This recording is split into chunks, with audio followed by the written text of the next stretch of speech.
हार्वर्डमधील एका न्यूरोलॉजिस्टने म्हटलं आहे की जी लोक सहज रडतात ते एक चांगले आणि स्ट्रॉंग लीडर बनतात.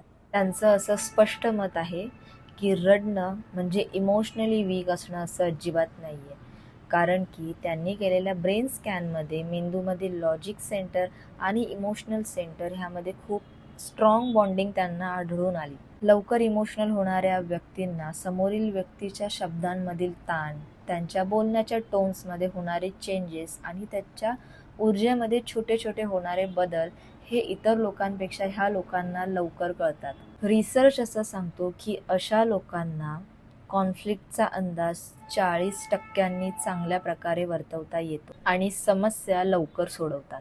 रडल्याने नियंत्रण गमावत नाही तर भावनिक प्रक्रिया जलद काम करते आणि त्यामुळेच सहज रडणाऱ्या लोकांचे सेन्सेस खूप कॉन्शियसली खोलवर जोडलेले असतात. त्यामुळे डोळ्यातील पाणी हे दोष नसून हा एक इन्फॉर्मेशन आहे आणि हे इन्फॉर्मेशन कसं वापरायचं हे मेंदूला चांगलंच माहीत आहे.